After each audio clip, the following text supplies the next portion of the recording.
Nunca pensé que las palabras más crueles de mi vida las escucharía de mi propio hijo mientras enterrábamos a su madre. Antes de continuar, suscríbete al canal, activa la campanita porque todos los días tenemos nuevas historias, deja tu like y cuéntanos en los comentarios desde qué ciudad nos estás viendo. Me llamo Rodrigo Mendoza García, tengo 67 años y lo que voy a contarles cambió para siempre mi percepción sobre la familia, la lealtad y hasta dónde puede llegar la maldad humana. Esta historia comenzó a escribirse mucho antes del funeral de mi querida Isabel, pero fue precisamente ese día, el 15 de marzo de 2024, cuando todo se volvió dolorosamente claro. Isabel Ruiz Mendoza, mi esposa durante 42 años, había fallecido 3 días antes después de una batalla de 6 meses contra las secuelas de un derrame cerebral que la dejó postrada en una silla de ruedas, sin poder hablar, dependiendo completamente de mis cuidados y los de Rosa Martín López, la enfermera que contraté para ayudarme. El funeral se celebró en la iglesia de San Miguel Arcángel, en el centro de Sevilla, la misma iglesia donde nos casamos en 1982. Era una mañana gris de marzo, con esa lluvia fina que parece llorar contigo. Habían llegado aproximadamente 150 personas, compañeros de trabajo de mis tiempos como director comercial de la empresa textil Martínez & Asociados, vecinos del barrio de Los Remedios donde vivíamos, algunos familiares lejanos y, por supuesto, nuestro hijo Adrián Mendoza Ruiz. Adrián tenía 35 años y, si soy honesto conmigo mismo, nunca había sido el hijo que Isabel y yo soñamos tener. Desde los 12 años había comenzado con problemas de drogas en el instituto, primero marihuana, después cocaína. Gastamos una fortuna en terapias, psicólogos, clínicas de rehabilitación privadas. La clínica Santa Teresa nos costó 18.000 euros en 2008.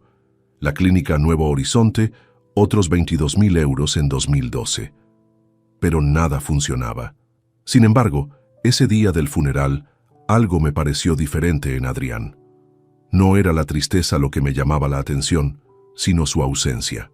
Mientras yo sollozaba frente al ataúd de roble donde descansaba Isabel, vestida con su vestido azul marino favorito, Adrián permanecía de pie a unos metros, con una expresión que solo puedo describir como calculadora. Durante la ceremonia, el padre Antonio Jiménez, quien conocía a nuestra familia desde hacía más de 20 años, habló sobre la bondad de Isabel, sobre cómo había dedicado su vida a trabajar como maestra en la escuela primaria Guadalquivir durante 35 años. Recordó cómo ella siempre encontraba tiempo para hornear galletas para las festividades escolares, cómo organizaba las obras de teatro navideñas. Yo escuchaba cada palabra con el corazón destrozado, recordando a la mujer que había perdido no una vez, sino 2. Primero cuando el derrame cerebral se la llevó mentalmente en septiembre de 2023 y ahora definitivamente. Pero mientras mis lágrimas caían sin control, noté que Adrián consultaba su teléfono móvil, mandaba mensajes, incluso bostezó una vez. Su novia, Natalia Vega Santos, una mujer de 28 años con cabello rubio teñido, parecía más interesada en observar a los demás asistentes que en prestar respetos. Después de la misa, mientras cargábamos el ataúd hacia el coche fúnebre, Adrián se me acercó. Yo esperaba, quizás ingenuamente, alguna palabra de consuelo. En cambio, lo que recibí me heló la sangre. Se inclinó hacia mi oído y me susurró con una frialdad que jamás olvidaré. Tú serás el próximo, viejo. Y entonces, para mi absoluto horror, se alejó riéndose. Me quedé paralizado, sosteniendo aún una de las asas del ataúd de mi esposa, mientras procesaba lo que acababa de escuchar. La sonrisa cruel en su rostro mientras se alejaba hacia donde estaba Natalia me confirmó que había escuchado correctamente. El resto de la ceremonia en el cementerio de San Fernando pasó como en un sueño. Recuerdo vagamente las palabras del padre Antonio, el sonido de la tierra cayendo sobre el ataúd, los abrazos de pésame. Pero mi mente seguía repitiendo una y otra vez esas 5 palabras. Tú serás el próximo, viejo. Rosa, la enfermera que había cuidado a Isabel durante sus últimos meses, me apretó la mano y me dijo: «Don Rodrigo, doña Isabel fue una mujer muy especial, la voy a extrañar mucho». Esas palabras me conmovieron profundamente, porque Rosa había mostrado más afecto genuino por Isabel que mi propio hijo durante todo el día. Mientras caminaba hacia mi Volkswagen Passat gris, me sentía completamente perdido. No solo había enterrado a mi esposa, sino que había descubierto algo perturbador sobre mi único hijo. Sin embargo, todavía no tenía idea de que lo peor estaba por venir, y que esas palabras crueles en el funeral eran apenas el comienzo de una revelación que cambiaría mi vida para siempre. El funeral había terminado, pero mi verdadera prueba como padre y como hombre estaba a punto de comenzar. Los 6 meses anteriores a la muerte de Isabel habían sido los más desafiantes de mi vida. Todo comenzó el 12 de septiembre de 2023, durante una cena familiar que había organizado para celebrar el cumpleaños número 64 de mi esposa. Habíamos invitado a Adrián y Natalia, esperando que fuera una ocasión especial para unirnos como familia. Recuerdo perfectamente el menú de esa noche: paella valenciana, la favorita de Isabel, que había preparado siguiendo la receta de su madre. También había comprado una botella de Rioja Gran Reserva 2015, de la bodega Marqués de Riscal, que costó 45 € en la tienda de vinos El Corte Inglés de la calle Sierpes. Isabel lucía radiante esa noche. Vestía un vestido color cereza que realzaba su cabello canoso, que llevaba recogido en un moño elegante. Durante la cena, conversamos sobre nuestros planes de viaje para el próximo año.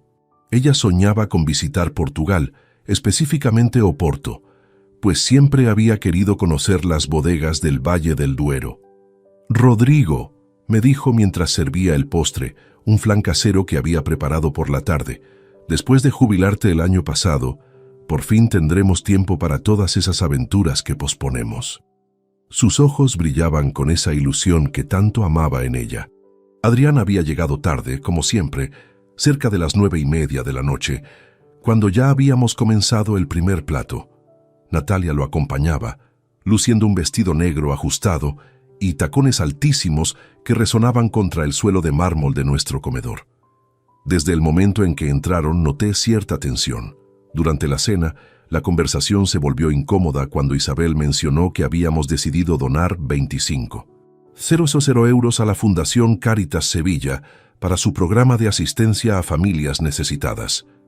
¿25,000 €? Preguntó Adrián, dejando bruscamente los cubiertos. ¿No crees que es una cantidad excesiva, papá? Tu madre y yo hemos sido bendecidos financieramente, le respondí con calma. Después de vender la empresa textil el año pasado, tenemos más de lo que necesitamos para vivir cómodamente. Natalia intervino con una sonrisa que no llegaba a sus ojos. Pero, don Rodrigo, uno nunca sabe qué gastos médicos pueden surgir en el futuro. A su edad, es importante mantener reservas. Isabel se molestó visiblemente. «¿A nuestra edad?», replicó con dignidad. «Tenemos 67 y 64 años, no somos inválidos». Fue justo después de pronunciar esas palabras cuando sucedió. Isabel se llevó la mano derecha a la sien, frunció el ceño como si sintiera un dolor repentino y murmuró: «Me siento extraña». Sus palabras se volvieron confusas. Su rostro se distorsionó del lado derecho, y antes de que pudiera reaccionar, se desplomó de la silla. Los siguientes minutos fueron caóticos. Llamé inmediatamente al 112, mientras Adrián se quedó paralizado, mirando a su madre en el suelo. Natalia, sorprendentemente, fue quien mostró más iniciativa, ayudándome a colocar a Isabel en posición de recuperación hasta que llegaron los paramédicos. La ambulancia del Servicio Andaluz de Salud llegó en 12 minutos. El equipo médico, liderado por el doctor emergencista Carlos Rueda Moreno, confirmó inmediatamente que Isabel había sufrido un accidente cerebrovascular masivo. La trasladaron de urgencia al Hospital Universitario Virgen del Rocío. El neurólogo doctor Fernando Castillo Herrera me explicó la gravedad de la situación la mañana siguiente. «Señor Mendoza», me dijo con profesionalidad compasiva, «su esposa ha sufrido un derrame cerebral extenso que afectó las áreas del lenguaje y la movilidad. Ha sobrevivido, pero las secuelas serán permanentes. Isabel permaneció en coma durante 5 días. Cuando finalmente despertó, la realidad se hizo evidente. Había perdido completamente la capacidad de hablar y tenía paralizada toda la parte izquierda del cuerpo. Los médicos me explicaron que necesitaría cuidados especializados las 24 horas del día. Después de 3 semanas de hospitalización, que costaron 400 euros en habitación privada y tratamientos especializados, trajimos a Isabel a casa. Contraté inmediatamente a Rosa Martín López, una enfermera certificada con 15 años de experiencia en cuidados neurológicos. Su salario era de 2.200 euros mensuales, además de los 800 euros adicionales por trabajar fines de semana. Tuvimos que adaptar completamente la casa. Instalé una silla salvaescaleras que costó 200 euros, convertí el estudio del primer piso en dormitorio para Isabel y compré una cama hospitalaria eléctrica por 1.800 euros. Los gastos en medicamentos especializados alcanzaban los 400 euros mensuales, anticoagulantes, medicamentos para la presión arterial y suplementos nutricionales. Desde el principio, Adrián mostró una actitud que me resulta dolorosa recordar. Durante las primeras semanas después del derrame, apenas nos visitó. Cuando finalmente venía, sus comentarios eran siempre sobre los costes del cuidado. «Papá», me dijo un día de octubre, mientras observaba a Rosa alimentando pacientemente a Isabel, «¿realmente necesitas tanta asistencia profesional? Hay residencias especializadas que podrían ser más económicas». «Tu madre no va a ninguna residencia», le respondí firmemente. «Después de 42 años de matrimonio, la voy a cuidar aquí, en su hogar». «Pero los costes se están acumulando», insistió. «Entre la enfermera, los medicamentos, las terapias, estás gastando más de 4.000 euros al mes». Era cierto que los gastos eran considerables, pero teníamos recursos suficientes.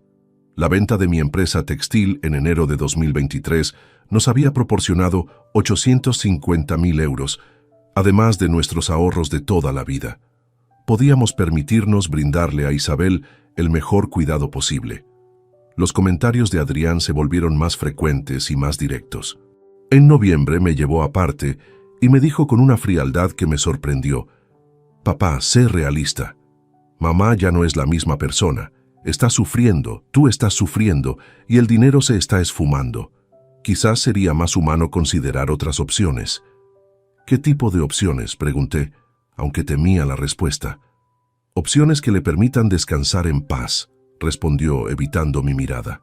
Los últimos 3 meses fueron especialmente difíciles. A pesar de todos nuestros esfuerzos, Isabel comenzó a deteriorarse. Los medicamentos parecían menos efectivos, sufría episodios de fiebre inexplicable y su apetito disminuyó drásticamente. Rosa estaba preocupada y sugirió consultar con el cardiólogo Dr. Luis Moreno Aguilar. Durante esos últimos meses, Adrián aumentó sus visitas, pero no por amor filial. Venía con Natalia y ambos hacían comentarios sobre los gastos innecesarios y la calidad de vida de Isabel. Una tarde de febrero, escuché a Natalia preguntarle a Rosa si realmente todos esos medicamentos eran necesarios. El 12 de marzo de 2024, Isabel sufrió el infarto masivo que acabó con su vida. Llegó de manera repentina, mientras Rosa la ayudaba con el almuerzo.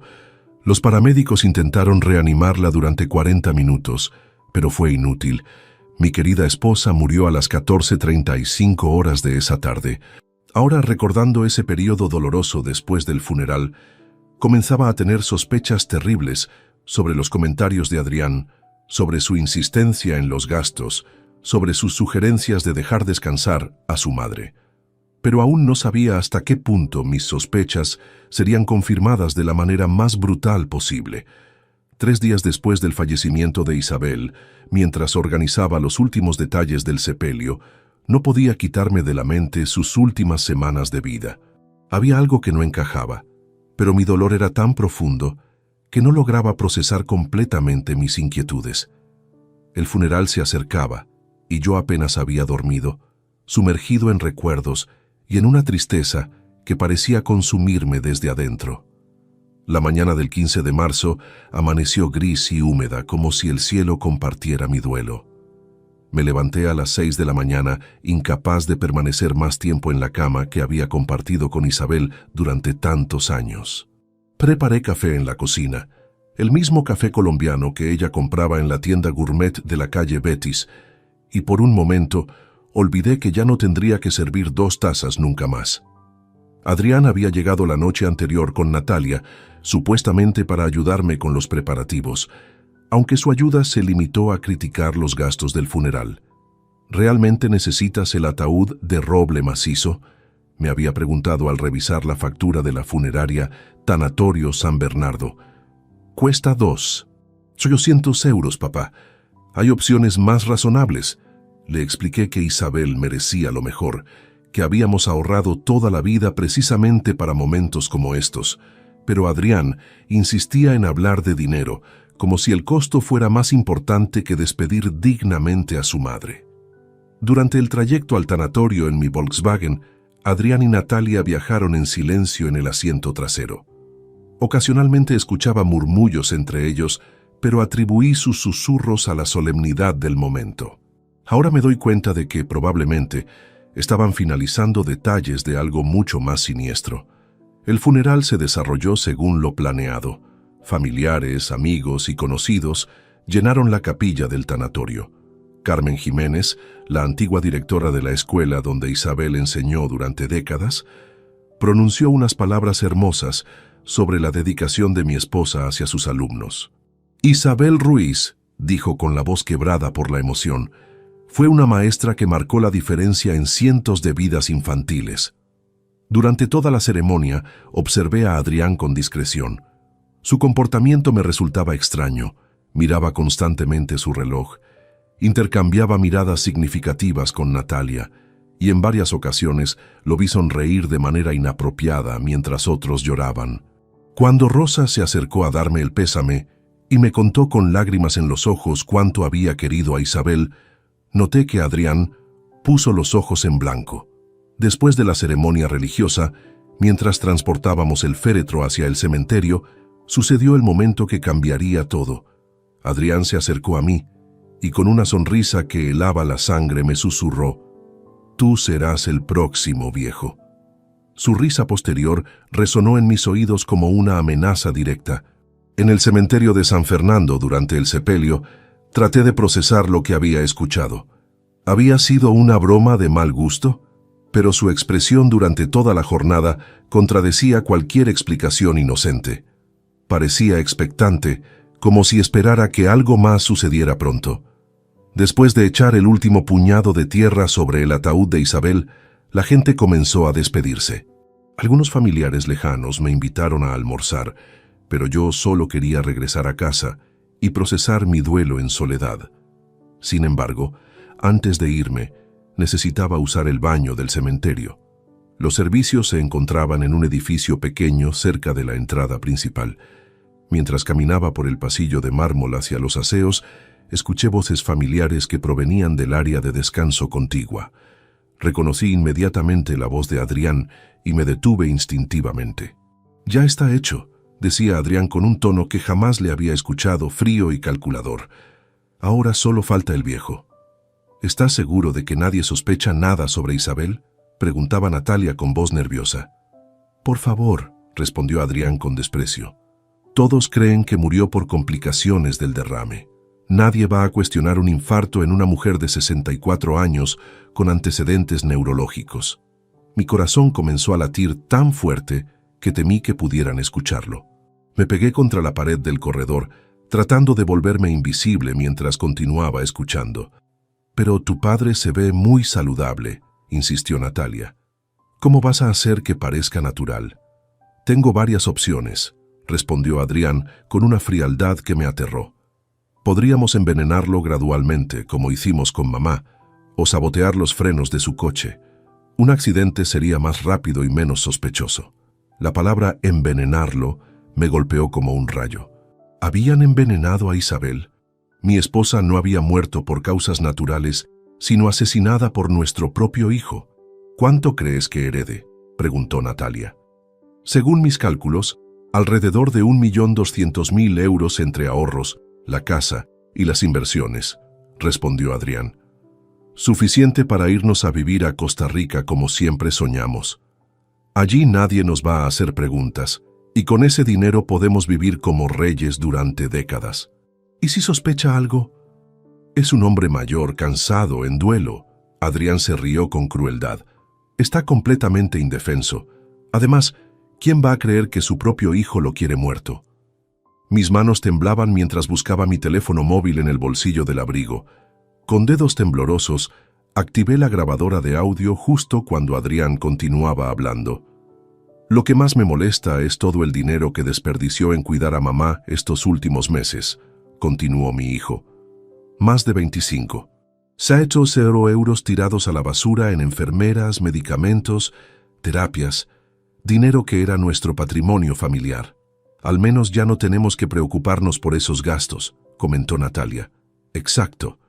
Y cuando el viejo esté muerto, no habrá más gastos médicos, más donaciones a caridades estúpidas, ni más despilfarros sentimentales. Todo será nuestro. Grabé aproximadamente 3 minutos de conversación antes de que escuchara pasos acercándose por el corredor. Rápidamente guardé el teléfono y fingí estar lavándome las manos en el baño cuando Adrián y Natalia aparecieron. «Papá», me dijo Adrián con una sonrisa falsa, «te estábamos buscando. ¿Estás listo para irnos?» Lo miré a los ojos, tratando de mantener mi expresión neutral mientras procesaba internamente la monstruosidad de lo que acababa de descubrir. Este hombre que me sonreía había asesinado a su propia madre y estaba planeando matarme a mí también. «Sí», logré articular, «estoy listo». Durante el viaje de regreso, cada palabra que Adrián dirigía hacia mí sonaba diferente. Cuando preguntó si me encontraba bien, si necesitaba ayuda con algo en casa, yo escuchaba las preguntas de un depredador evaluando a su presa. «No es necesario», le respondí con toda la calma que pude reunir. «Necesito estar solo para procesar todo esto». «Por supuesto, papá», dijo Adrián con falsa comprensión. «El duelo es un proceso personal, pero recuerda que estamos aquí para apoyarte en todo lo que necesites». Cuando finalmente llegamos a casa y se marcharon, me encerré en mi estudio con el corazón palpitando violentamente. Reproduje la grabación varias veces, confirmando que no había sido una pesadilla. Las voces eran claras, las confesiones explícitas. Mi hijo había asesinado a mi esposa y planeaba asesinarme también. Esa noche no dormí. Me quedé sentado en mi sillón favorito, sosteniendo mi teléfono con la evidencia que cambiaría todo. Sabía que debía actuar, pero también sabía que tenía que ser muy cuidadoso. Adrián creía que yo era un anciano indefenso en duelo, y esa percepción podría ser mi mayor ventaja. Al amanecer del 16 de marzo, tomé la decisión que definiría el resto de mi vida. Mi hijo pagaría por lo que le había hecho a Isabel, y yo me aseguraría de que jamás pudiera hacerle daño a nadie más. La madrugada del 16 de marzo transcurrió en una vigilia tortuosa. Sentado en mi estudio, rodeado de fotografías familiares que ahora me parecían testimonios de una mentira, comencé a revivir cada momento de la vida de Adrián, buscando señales que hubiera ignorado, indicios que me hubieran advertido sobre la verdadera naturaleza de mi hijo. Recordé vívidamente el día en que nació, el 8 de abril de 1988. Isabel había tenido un parto complicado en el Hospital Universitario Virgen Macarena, y cuando finalmente pudimos sostenerlo, parecía un bebé perfecto. Pesaba 3.2 kilogramos, tenía el cabello oscuro como el mío y los ojos verdes de su madre. «Será un niño especial», había murmurado Isabel, exhausta pero radiante. Los primeros años fueron normales, incluso prometedores. Adrián aprendió a caminar a los 11 meses, pronunció sus primeras palabras a los 13. Era inteligente, curioso, le gustaba desarmar juguetes para ver cómo funcionaban. Recuerdo que su juguete favorito era un set de construcción Lego que le regalé para su 5º cumpleaños. Costó 89 euros en la juguetería El Corte Inglés. Sin embargo, los problemas comenzaron temprano. A los 6 años, su profesora en el Colegio San Patricio, la señorita Elena Vázquez Morales, Nos citó porque Adrián había lastimado intencionalmente a un compañero durante el recreo. No fue un accidente, nos explicó la maestra con preocupación evidente. Adrián le torció el brazo a Javier Ruiz Campos deliberadamente, y cuando le pregunté por qué lo había hecho, me respondió que quería ver si podía hacerlo llorar. Isabel y yo pensamos que era una fase normal de la infancia. Hablamos con Adrián, le explicamos que lastimar a otros estaba mal, y él nos prometió con lágrimas en los ojos que nunca volvería a hacerlo. Creímos que el problema estaba resuelto. Pero los incidentes continuaron. A los 8 años mató a propósito al hámster de su hermana imaginaria. Digo imaginaria porque Isabel nunca pudo volver a quedar embarazada. Encontramos al pequeño animal ahogado en un vaso de agua en su habitación. Cuando le preguntamos qué había pasado, Adrián nos dijo con tranquilidad inquietante: quería ver cuánto tiempo podía nadar. El psicólogo infantil Dr. Manuel Herrera Sánchez, al que consultamos por recomendación del pediatra, nos tranquilizó diciendo que algunos niños pasan por fases de experimentación con los límites de la vida y la muerte. Con la orientación adecuada, superará esta etapa. Nos dijo durante una consulta que costó 120 euros. Pagamos 1.800 euros por 6 meses de terapia infantil, pero los comportamientos extraños no cesaron. A los 10 años, incendió parcialmente el cobertizo del jardín trasero para ver qué pasaba. A los 11, encontramos una caja debajo de su cama llena de insectos muertos que había estado coleccionando y diseccionando. Fue a los 12 años cuando descubrimos su primer contacto con las drogas. El director del Instituto Blas Infante, don Antonio Morales Cruz, nos citó urgentemente un martes de octubre de 2000. En su despacho, nos informó que habían encontrado a Adrián vendiendo pastillas de éxtasis a compañeros menores en los baños del colegio. «Señores Mendoza», nos dijo el director con gravedad, «esto no es experimentación adolescente. Su hijo tenía en su poder 15 pastillas y llevaba un registro detallado de ventas. Está actuando como un pequeño traficante». La suspensión fue de 2 semanas, pero el daño a nuestra reputación familiar fue considerable. Isabel lloraba todas las noches, preguntándose dónde habíamos fallado como padres. «Rodrigo», me decía entre sollozos, «le hemos dado todo, amor, educación, valores. ¿Por qué está tomando este camino?». Contratamos entonces al psicólogo especialista en adolescentes, Dr. Francisco Jiménez Rueda, cuyas sesiones costaban 150 euros cada una. Durante 8 meses, Adrián asistió a terapia 2 veces por semana, pero el doctor nos informó que nuestro hijo mostraba resistencia extrema al tratamiento. «Es muy manipulador», nos confesó el doctor Jiménez durante una reunión privada en febrero de 2001. «Me dice exactamente lo que cree que quiero escuchar, pero no hay arrepentimiento genuino. Los años de instituto fueron una pesadilla constante. Adrián pasó por 3 colegios diferentes. El Instituto Blas Infante lo expulsó definitivamente por tráfico de drogas. El Colegio Salesiano San Juan Bosco lo echó por agresión física a un profesor y finalmente terminó en el Instituto Público Martínez Montañés. El episodio más traumático ocurrió cuando Adrián tenía 16 años, en julio de 2004. Había llegado a casa cerca de las 2 de la madrugada, visiblemente intoxicado. Isabel estaba esperándolo despierta en la sala, preocupada como siempre. «¿Dónde has estado, hijo?», le preguntó con cariño maternal. En lugar de responder, Adrián comenzó a gritar improperios, acusándola de controlarlo. Cuando ella trató de calmarlo, él la empujó con tanta fuerza que Isabel cayó contra la mesa de centro, golpeándose la cabeza contra el borde de cristal. Yo llegué corriendo desde el dormitorio al escuchar el golpe y los gritos. Encontré a Isabel en el suelo, con una herida en la frente que sangraba abundantemente, mientras Adrián permanecía de pie, mirándola sin mostrar ningún remordimiento. «¿Qué le has hecho a tu madre?», le grité arrodillándome junto a Isabel. «Se cayó sola», respondió Adrián con frialdad. «No es mi problema que sea tan torpe». En ese momento, algo se rompió dentro de mí.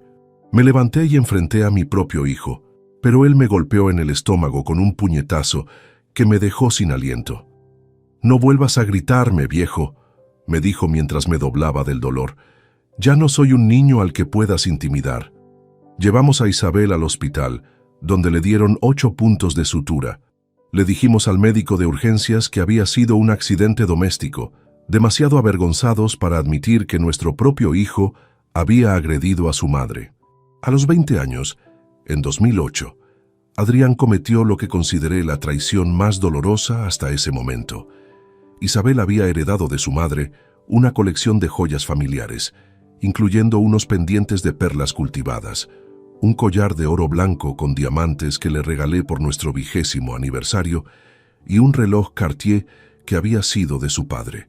Una mañana de marzo, Isabel descubrió que su joyero había sido vaciado completamente. Faltaban joyas por un valor aproximado de 15.000 euros. Cuando confrontamos a Adrián, encontramos los recibos de la casa de empeños Oro y Plata en la calle Feria, donde había vendido todas las piezas por apenas 4.200 euros. Necesitaba el dinero para pagar deudas, nos confesó sin mostrar remordimiento. ¿Qué tipo de deudas?, pregunté. Deudas de juego y otras cosas, respondió evasivamente. Más tarde descubrimos por nuestro vecino Emilio Santos Márquez, que trabajaba en la Policía Nacional, que Adrián debía dinero a traficantes de cocaína del barrio de Polígono Sur. Don Rodrigo, me dijo discretamente, he visto a su hijo con gente muy peligrosa. A pesar de todo, Isabel nunca perdió la esperanza. Gastamos una fortuna en tratamientos de rehabilitación. La clínica de desintoxicación Santa Teresa nos costó 18.000 euros en 2008. Adrián salió aparentemente limpio, pero 3 semanas después lo encontramos consumiendo nuevamente. En 2012, pagamos otros 22.000 euros por el programa de rehabilitación de la Clínica Nuevo Horizonte en Málaga. Adrián permaneció 6 meses internado. Cuando regresó parecía genuinamente arrepentido. «Mamá, papá», nos dijo con lágrimas, «esta vez va a ser diferente». Durante casi un año creímos que había cambiado realmente.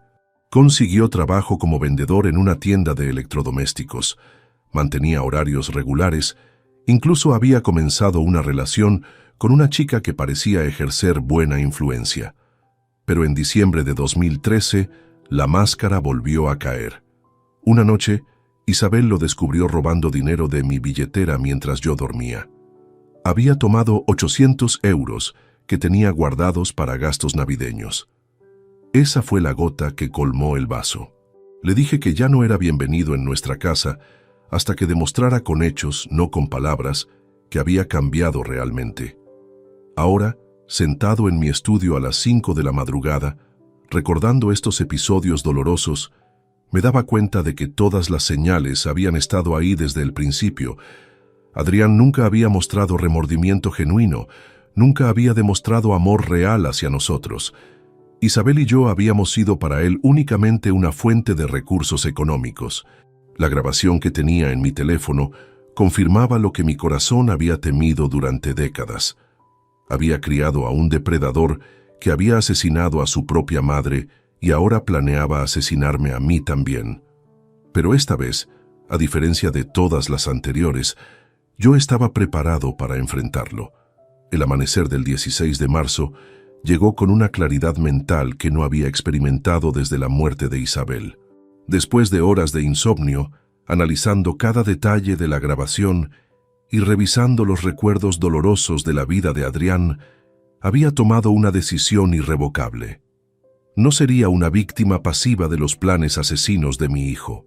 A las 8 de la mañana en punto, marqué el número del despacho jurídico de Miguel Torres Blanco, mi abogado de confianza durante los últimos 20 años. Miguel había llevado todos los asuntos legales importantes de mi vida. La constitución de mi empresa textil en 1995, la compra de nuestra casa en Los Remedios en 1998 y más recientemente la venta del negocio en enero de 2023. «Buenos días, bufete Torres Blanco», respondió la secretaria Cristina Moreno Ruiz con su voz profesional habitual. «Buenos días, Cristina. Soy Rodrigo Mendoza García. Necesito hablar urgentemente con don Miguel. Es un asunto de extrema gravedad». «Don Rodrigo», su tono cambió inmediatamente a uno de condolencia.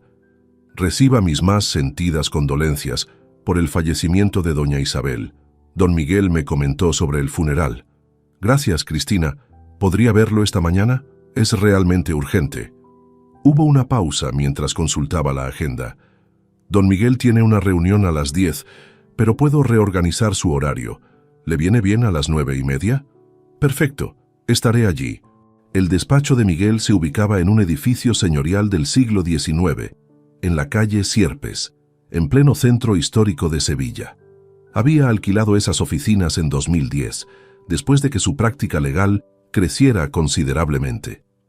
El alquiler mensual era de 2.800 euros, pero la ubicación prestigiosa valía cada céntimo. Llegué con 15 minutos de antelación, necesitando caminar por las calles empedradas para calmar mis nervios. El peso del teléfono móvil en mi bolsillo se sentía como una bomba de tiempo. Contenía evidencia que podría enviar a mi propio hijo a prisión, pero también representaba la única manera de proteger mi vida y obtener justicia para Isabel. Miguel Torres Blanco tenía 58 años, cabello gris perfectamente peinado hacia atrás y siempre vestía trajes de corte impecable. Lo conocía desde 2004, cuando necesité asesoría legal para expandir mi negocio textil. Durante estas 2 décadas, habíamos desarrollado una relación que trascendía lo estrictamente profesional. Él conocía íntimamente la situación familiar con Adrián. Rodrigo me recibió con un abrazo fraternal.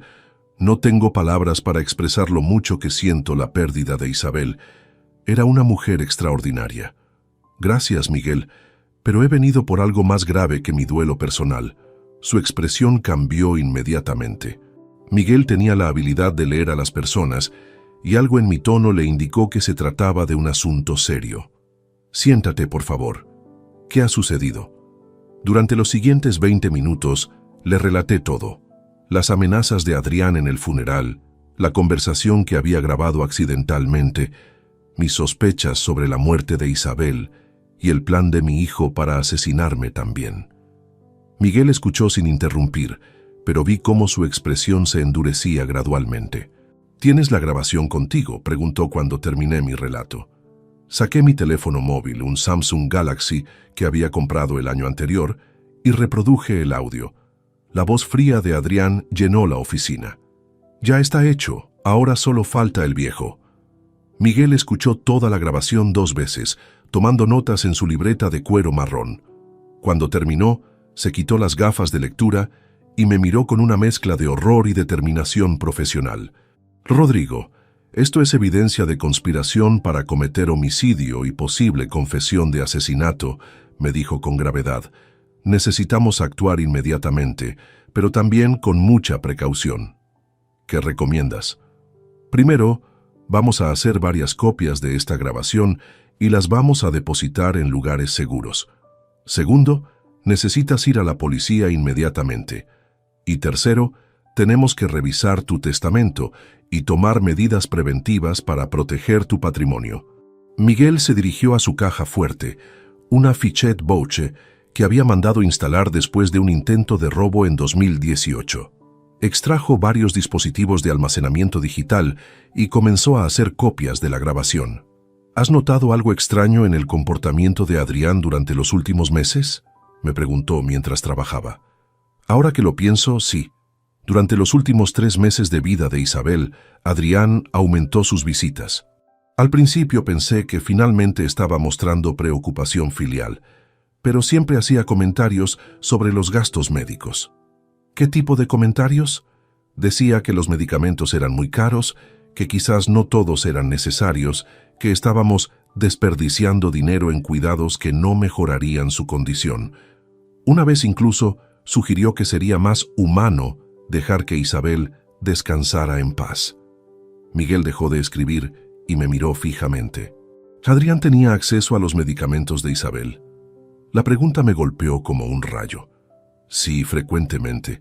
Rosa, la enfermera, a veces salía a hacer compras o tomaba descansos cortos. Adrián se quedaba solo con su madre en esas ocasiones. Y Rosa nunca mencionó nada extraño sobre los medicamentos o la condición de Isabel. Comencé a recordar. Ahora que lo mencionas, Rosa me comentó varias veces durante las últimas semanas que Isabel parecía más débil de lo esperado, considerando su medicación. Una vez me dijo que los medicamentos para el corazón no parecían estar haciendo el efecto esperado. Miguel terminó de hacer las copias y guardó una en la caja fuerte, otra en su escritorio personal, y me entregó una tercera. Guarda esto en un lugar muy seguro, preferiblemente en una caja de seguridad bancaria. ¿Qué hacemos ahora? Ahora vas directamente a la Comisaría de Policía Nacional de la Plaza de la Gavidia. Pregunta por el inspector Javier Morales Cruz. Es un viejo amigo mío, especialista en delitos familiares y homicidios. Le voy a llamar para preparar el terreno. Miguel marcó un número en su teléfono fijo. Javier, soy Miguel Torres. Tengo una situación muy delicada que requiere tu atención inmediata. Sí, involucra posible homicidio y conspiración. Un cliente muy respetable. ¿Puedes recibirlo esta mañana? Después de colgar, me explicó el procedimiento. Javier te va a recibir a las 11:30. Vas a presentar la denuncia formal y entregar la grabación. Él decidirá si se justifica abrir una investigación criminal. ¿Y mi testamento? Eso lo hacemos esta misma tarde. Después de que hables con la policía, regresa aquí a las 4. Vamos a redactar un testamento completamente nuevo que proteja tu patrimonio de las intenciones de Adrián. Miguel se levantó de su escritorio y se dirigió a un archivador donde guardaba todos mis documentos legales. Extrajo mi testamento actual, fechado en abril de 2018.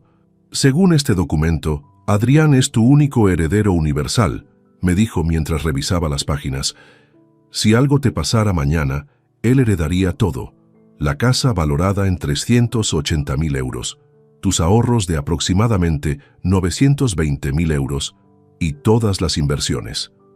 La realidad de mi situación me golpeó completamente. Adrián no solo planeaba asesinarme, sino que legalmente tenía derecho a todo lo que Isabel y yo habíamos construido durante décadas de trabajo honesto.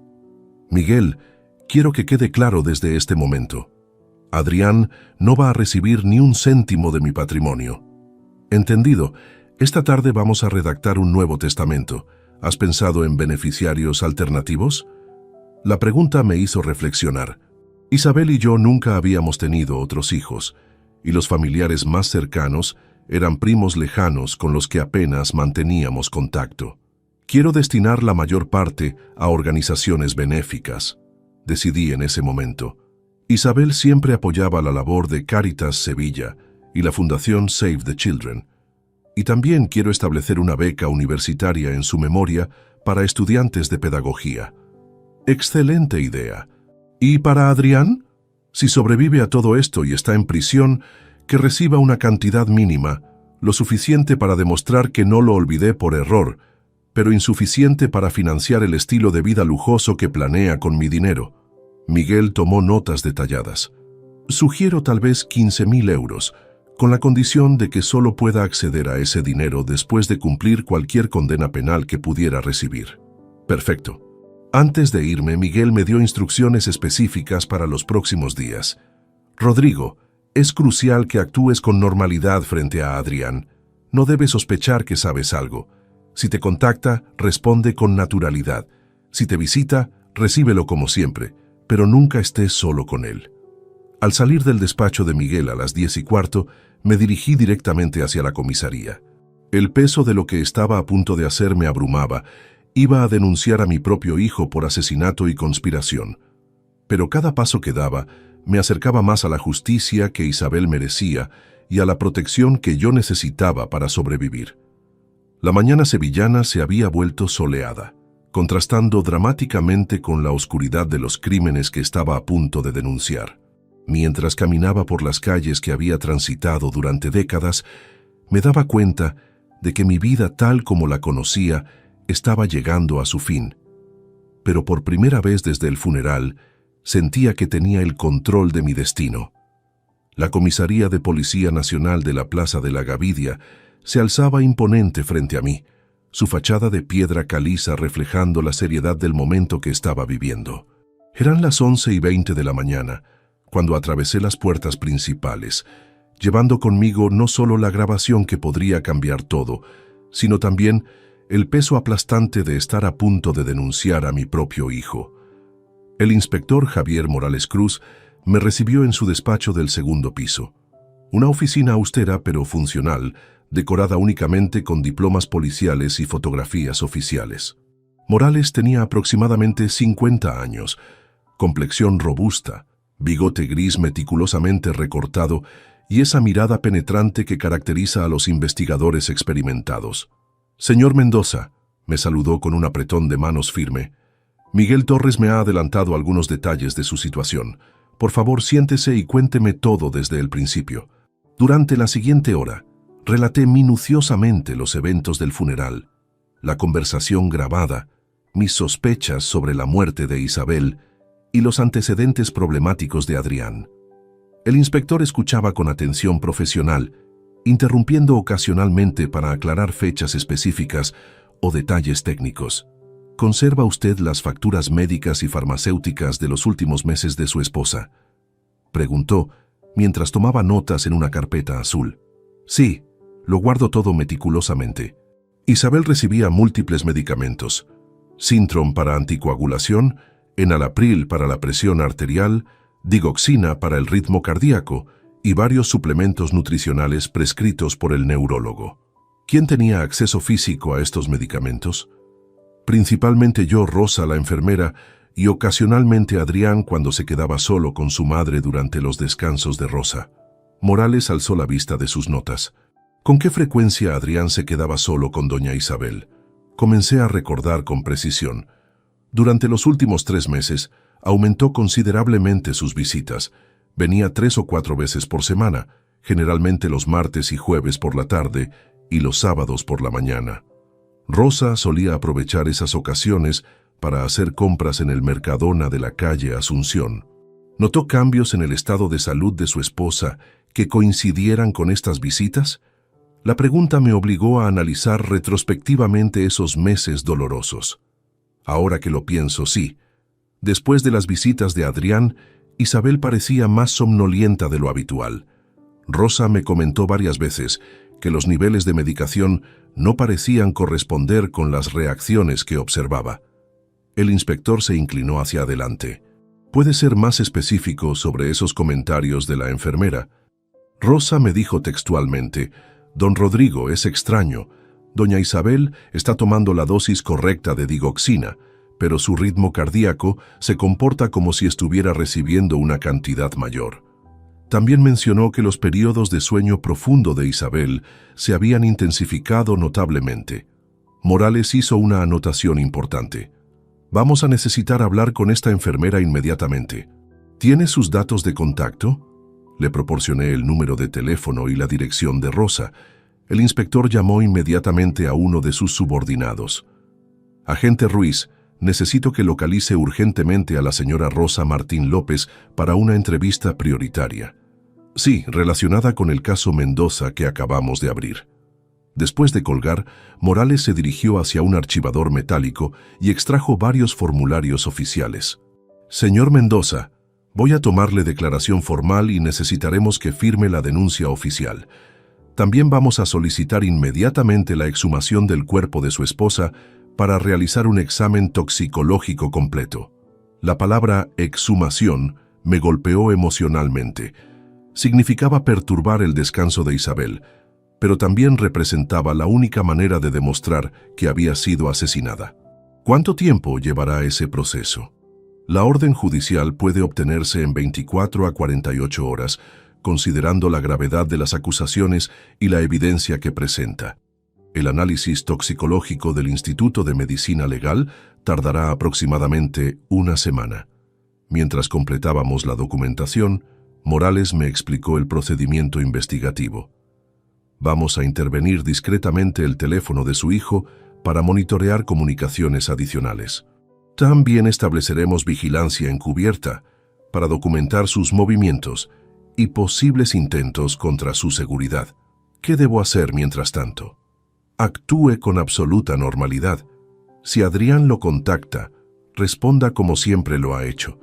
No altere sus rutinas diarias, pero tome precauciones básicas. No consuma alimentos o bebidas que él pueda haber manipulado. No permita que tenga acceso a su vehículo y mantenga este teléfono encendido las 24 horas. Me entregó un pequeño dispositivo GPS. Lleve esto consigo en todo momento. A las 2:30 de la tarde, recibimos la primera llamada importante. El agente Ruiz había contactado con Rosa, quien había accedido a venir inmediatamente a la comisaría. Llegó 30 minutos después, visiblemente nerviosa pero dispuesta a colaborar. Rosa Martín López tenía 45 años, cabello castaño recogido en una cola de caballo profesional, y llevaba puesto su uniforme blanco de enfermería.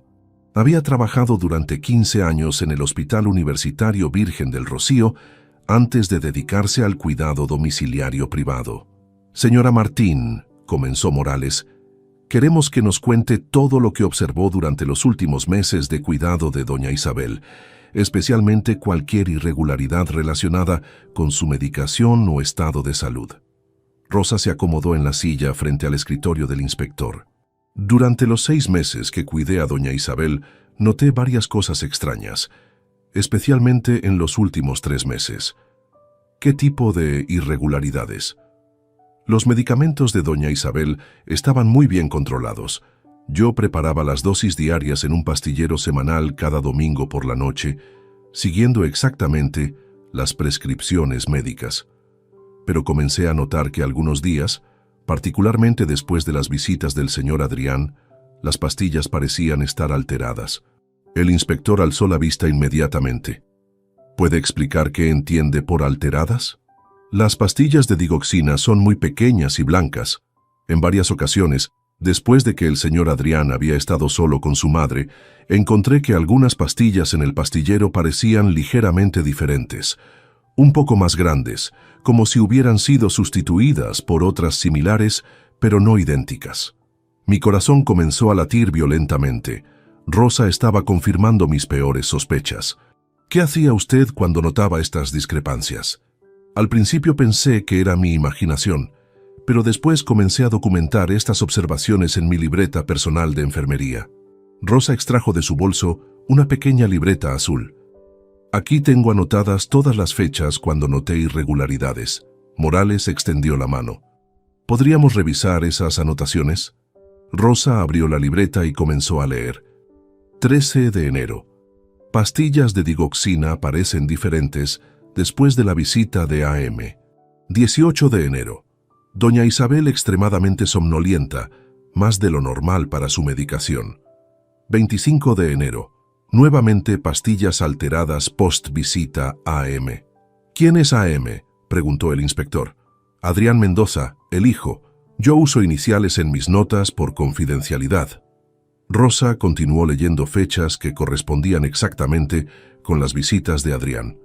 En total, había documentado 12 ocasiones durante 3 meses donde notó irregularidades coincidiendo con la presencia de mi hijo. ¿Alguna vez comentó estas observaciones con el señor Rodrigo Mendoza? Sí, varias veces. Le dije que la reacción de doña Isabel a los medicamentos no era consistente con las dosis prescritas. También le mencioné que su esposa parecía estar recibiendo cantidades más altas de sedantes de las que correspondían. Morales tomó notas exhaustivas. ¿El señor Adrián mostraba interés particular en los medicamentos de su madre? Demasiado interés, respondió Rosa con firmeza. Frecuentemente me preguntaba sobre dosificaciones, horarios de administración y efectos secundarios. Una vez lo encontré en el baño donde guardábamos los medicamentos, revisando los frascos. ¿Cuándo fue eso? Rosa consultó su libreta. El 8 de febrero. Lo anoté porque me pareció muy extraño. Los familiares normalmente no muestran tanto interés técnico en los medicamentos. El inspector se dirigió hacia mí. Señor Mendoza, con esta información y la grabación que nos ha proporcionado, tenemos base suficiente para solicitar inmediatamente la orden de exhumación y comenzar una investigación criminal formal. Rosa nos proporcionó información adicional crucial. Durante las últimas 2 semanas de vida de Isabel, Adrián había insistido repetidamente en que era hora de dejar que mamá descanse y que tanto sufrimiento no era digno. El señor Adrián me preguntó varias veces si existían medicamentos que pudieran acelerar el proceso natural para evitar más sufrimiento a su madre, reveló Rosa. Esa pregunta me incomodó mucho. Cuando terminamos con Rosa, eran las 4:30 de la tarde. Morales me acompañó hasta la puerta principal de la comisaría. Señor Mendoza, en 72 horas vamos a tener resultados preliminares del examen toxicológico. Mientras tanto, mantenga absoluta discreción. Su hijo no debe sospechar que estamos investigando. Salí de la comisaría con una mezcla de alivio y aprensión. Por primera vez desde el funeral, sentía que las autoridades competentes estaban tomando en serio mis acusaciones, pero también sabía que los próximos días serían críticos y que mi propia supervivencia dependía de mantener la fachada de ser un anciano indefenso en duelo, mientras la justicia construía el caso que enviaría a Adrián a prisión por el asesinato de su propia madre. Llegué al despacho de Miguel Torres a las 4 en punto de esa tarde del 16 de marzo, después de una jornada que había transformado completamente mi perspectiva sobre el futuro. La reunión matutina con el inspector Morales había plantado las semillas de la justicia, pero ahora necesitaba tomar medidas inmediatas para proteger el patrimonio que Isabel y yo habíamos construido durante décadas de sacrificio y trabajo honesto. ¿Cómo fue la reunión con Javier Morales?, me preguntó Miguel mientras servía 2 tazas de café en su elegante juego de porcelana Royal Albert. La policía ha abierto una investigación criminal formal. Van a exhumar el cuerpo de Isabel para el análisis toxicológico, y Rosa ha proporcionado evidencia documental que respalda mis sospechas.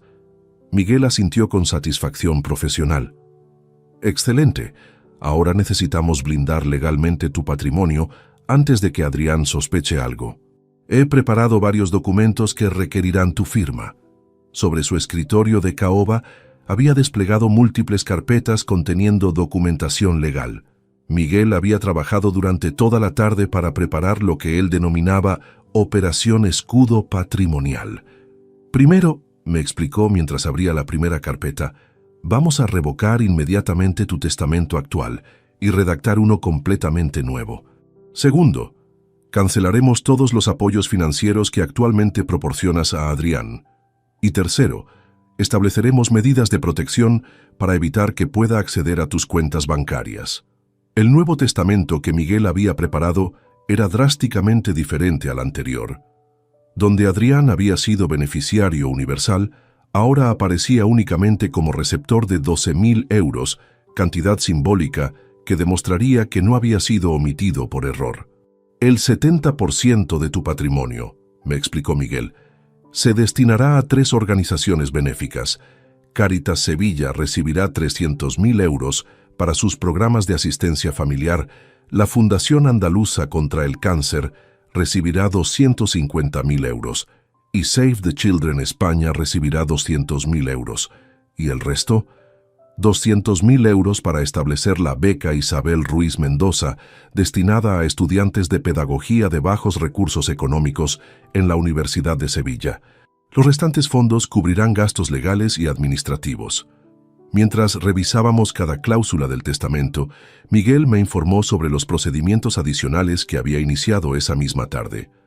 He contactado con el Banco Santander donde tienes tu cuenta principal. A partir de mañana por la mañana, se cancelará la tarjeta de crédito adicional que habías proporcionado a Adrián, así como su autorización para realizar transferencias desde tu cuenta. Esta medida era necesaria pero complicada. Durante los últimos 5 años, desde su aparente rehabilitación en 2019, yo había proporcionado a Adrián una tarjeta de crédito con límite de 1.500 euros mensuales, principalmente para gastos de alimentación y emergencias. También había autorizado transferencias mensuales de 800 euros directamente a su cuenta bancaria en ING Bank, donde tenía domiciliado el alquiler de su apartamento en el barrio de Nervión. ¿Cómo vamos a justificar estos cambios si Adrián pregunta? Miguel había anticipado esta preocupación.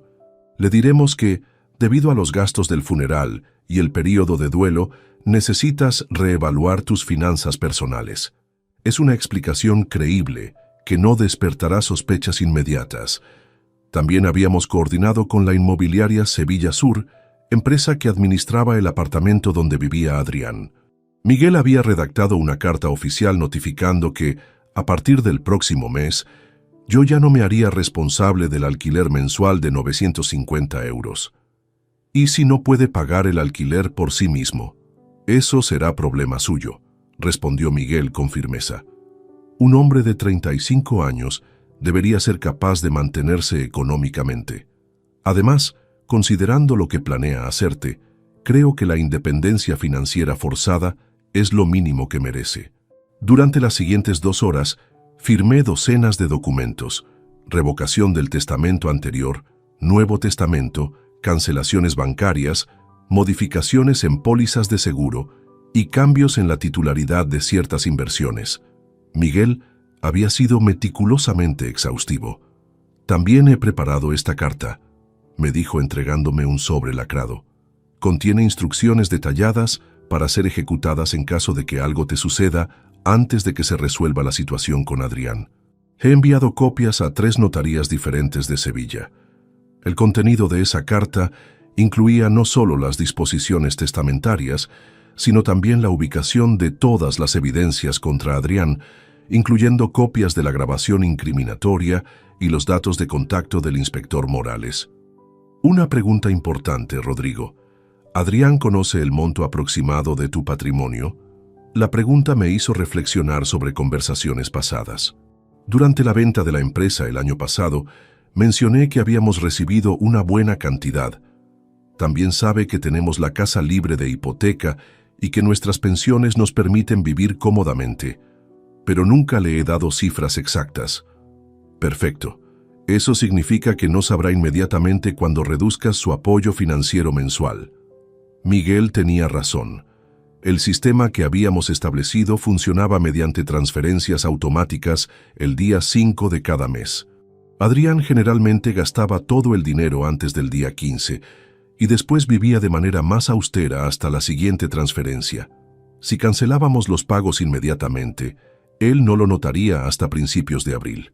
¿Qué hacemos con la casa?, pregunté, refiriéndome a nuestra propiedad en Los Remedios, valorada en 380.000 euros, según la última tasación municipal. He incluido cláusulas específicas en el testamento. Si algo te sucede, la casa se venderá inmediatamente y el producto se destinará íntegramente a las organizaciones benéficas designadas. Adrián no podrá reclamar derechos de habitación ni intentar impugnar la venta. Cuando terminamos todos los trámites legales, eran las 7 de la tarde. Miguel guardó los documentos originales en su caja fuerte y me entregó copias certificadas. Rodrigo, quiero que entiendas algo muy importante, me dijo mientras nos preparábamos para salir. Lo que has hecho hoy es completamente legal y éticamente justificado. Un padre no tiene obligación de dejar herencia a un hijo que planea asesinarlo. Esas palabras me proporcionaron el respaldo moral que necesitaba. Durante décadas, había sentido la responsabilidad de apoyar a Adrián a pesar de sus comportamientos destructivos, creyendo que era mi deber paternal. Pero sus planes homicidas habían roto definitivamente cualquier vínculo de lealtad familiar. Cuando llegué a casa esa noche, encontré 3 llamadas perdidas de Adrián en mi teléfono fijo. Los mensajes en el contestador automático mostraban una progresión interesante. El primero era aparentemente cariñoso, preguntando cómo me encontraba después del funeral. El segundo mostraba ligera preocupación por no haber recibido respuesta. El tercero contenía un tono ligeramente más ansioso. Papá, soy Adrián. Llevo intentando contactarte desde esta mañana. ¿Estás bien? Natalia y yo estamos preocupados. Por favor, llámame cuando recibas este mensaje. La ironía de su preocupación me resultaba casi cómica, considerando que sabía exactamente lo que planeaba hacerme. Decidí no devolver las llamadas inmediatamente, permitiendo que la ansiedad creciera un poco más. Al día siguiente, 17 de marzo, Adrián apareció directamente en casa sin previo aviso. Llegó cerca del mediodía, usando las llaves que Isabel le había dado años atrás durante una emergencia familiar. «Papá», me dijo al entrar, «estaba preocupado porque no contestabas mis llamadas. He tenido algunos trámites que resolver después del funeral», le respondí con naturalidad. «Documentos legales, asuntos bancarios, ya sabes». Vi un destello de interés inmediato en sus ojos. «¿Qué tipo de asuntos bancarios?». nada importante. Actualizando beneficiarios en algunas cuentas, revisando inversiones. Tu madre siempre manejaba parte de estas cosas, así que ahora tengo que reorganizar todo.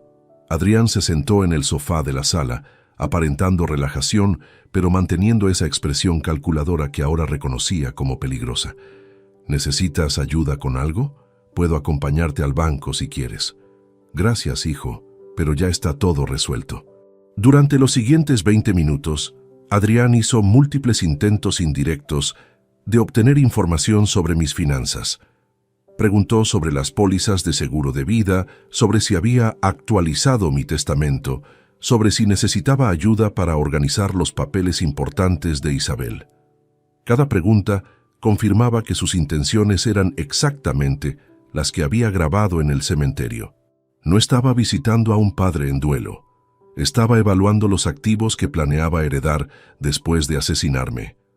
«Papá», me dijo finalmente, «quiero que sepas que Natalia y yo estamos aquí para apoyarte en todo lo que necesites. Sé que los próximos meses van a ser difíciles, pero no tienes que pasar por esto solo. Te agradezco mucho, Adrián. Significa mucho saber que puedo contar contigo». Las palabras me sabían amargas, pero mantuve un tono paternal convincente. Cuando se marchó 30 minutos después, me quedé con la certeza de que había comenzado exitosamente la segunda fase de mi plan. Mientras él creía que estaba evaluando a una víctima indefensa, yo había cortado sistemáticamente todos los vínculos financieros que lo unían a mi patrimonio. En 3 días, cuando intentara usar su tarjeta de crédito o no recibiera la transferencia mensual, comenzaría a darse cuenta de que algo había cambiado. Pero para entonces, la investigación policial ya habría avanzado lo suficiente como para protegerme de cualquier intento desesperado de acelerar sus planes homicidas. La guerra silenciosa había comenzado, y por primera vez en décadas, yo tenía la ventaja estratégica sobre mi propio hijo. Los días siguientes transcurrieron con una tensión silenciosa que solo yo podía percibir. Mientras mantenía mi rutina habitual de viudo en duelo, el inspector Morales y su equipo trabajaban discretamente para construir el caso que pondría fin a los planes asesinos de Adrián. El 19 de marzo, exactamente 4 días después del funeral, recibí la llamada que había estado esperando. «Señor Mendoza». La voz de Morales sonaba grave pero controlada. «Tenemos los resultados preliminares del análisis toxicológico. Necesito que venga inmediatamente a la comisaría». Durante el trayecto en taxi hasta la plaza de la Gavidia, mi mente alternaba entre la esperanza de obtener justicia para Isabel y el terror de confirmar definitivamente que mi hijo la había asesinado. El taxista, un hombre mayor llamado Francisco Delgado, según indicaba su licencia, intentó entablar conversación casual, pero yo permanecí sumido en mis pensamientos sombríos. En el despacho del inspector, los documentos del laboratorio forense estaban desplegados sobre su escritorio como evidencia irrefutable de una monstruosidad familiar. Morales no perdió tiempo con preámbulos ceremoniales. «Los análisis confirman nuestras sospechas más graves», comenzó, ajustándose las gafas para leer el informe técnico. El cuerpo de su esposa contenía niveles tóxicos de digoxina, aproximadamente 4 veces la dosis terapéutica normal. También encontramos trazas de lorazepam, un sedante que no estaba prescrito en su tratamiento médico. Las palabras golpearon mi conciencia como puñaladas físicas. Isabel había sido sistemáticamente envenenada durante semanas, sufriendo una agonía lenta mientras yo creía que se deterioraba por causas naturales. «¿Cómo obtuvieron estas sustancias?», pregunté, aunque temía conocer la respuesta. La digoxina extra provenía probablemente de pastillas adicionales disueltas en alimentos o bebidas. El lorazepam es más complicado de conseguir, pero hemos descubierto que su hijo tiene antecedentes de consumo de benzodiazepinas. Probablemente conservaba reservas personales de cuando estuvo en rehabilitación. Morales continuó explicando los hallazgos técnicos. La concentración de estas sustancias indica envenenamiento gradual durante aproximadamente 6 semanas. Los síntomas que usted describió, somnolencia excesiva, debilidad progresiva, episodios de confusión son completamente consistentes con intoxicación crónica por estos medicamentos. ¿Es suficiente evidencia para arrestarlo?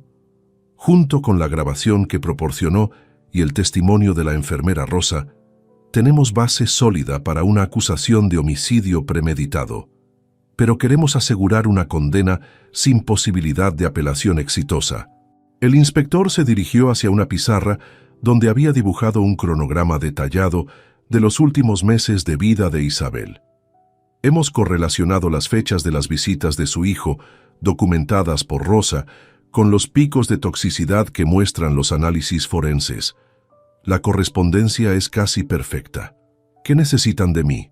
Queremos organizar una operación encubierta para obtener confesión adicional y evidencia de sus planes para asesinarlo a usted también. Morales me explicó el procedimiento que tenían en mente. Vamos a instalar equipos de grabación profesional en su casa, específicamente en la sala y la cocina donde generalmente recibe a Adrián. Después, usted lo va a invitar para una conversación íntima sobre el futuro, creando las condiciones para que él revele más detalles sobre sus intenciones. ¿No es peligroso? Tendremos agentes encubiertos en la calle y un equipo de intervención a menos de 2 minutos de su casa. Además, llevará este dispositivo de emergencia. Me entregó un pequeño botón rojo. Si siente que está en peligro inmediato, presiónelo y estaremos allí en menos de 30 segundos. La operación se programó para el 22 de marzo, un viernes por la tarde. Durante los días intermedios, Morales y su equipo transformaron discretamente mi hogar en una trampa tecnológica sofisticada. Instalaron micrófonos ultrasensibles disimulados en lámparas y marcos de fotografías, cámaras miniaturizadas en relojes de pared y sistemas de grabación digital ocultos en el sistema de ventilación. La calidad del audio será perfecta, me aseguró el técnico especialista Alberto Fernández Rueda mientras calibraba los equipos. Incluso si susurra, capturaremos cada palabra con claridad judicial. El miércoles 20 de marzo llamé a Adrián para preparar el escenario. Hijo, he estado pensando mucho sobre el futuro desde que murió tu madre. ¿Podrías venir el viernes por la tarde? Hay cosas importantes que necesito discutir contigo. Su respuesta inmediata reveló su interés genuino. Por supuesto, papá. ¿De qué se trata? Prefiero hablarlo en persona. Tiene que ver con planificación familiar y... Bueno, ya no soy joven y necesito organizar ciertos asuntos. Percibí la satisfacción apenas contenida en su voz. Estaré allí a las 5. ¿Quieres que traiga algo específico? Solo tu tiempo y atención. Vamos a tener una conversación muy franca sobre el futuro de esta familia. Los días previos a la operación transcurrieron lentamente. Cada vez que sonaba el teléfono, mi corazón se aceleraba pensando que podría ser Adrián cambiando de planes, o peor aún, anticipando mis intenciones. Pero él mantuvo contacto mínimo, aparentemente confiado en que su víctima se estaba preparando para entregarle voluntariamente toda la información que necesitaba. El jueves por la noche, recibí una llamada inesperada que agregó otra dimensión siniestra a la situación. Don Rodrigo, soy Rosa. Lamento llamarlo tan tarde, pero tengo algo importante que contarle. Por favor, Rosa, dígame. Esta tarde, mientras compraba en el Mercadona, me encontré con el señor Adrián. Estaba en la farmacia anexa, comprando varios medicamentos sin prescripción médica. Cuando me vio, se puso muy nervioso y trató de ocultar lo que estaba comprando. Mi sangre se heló.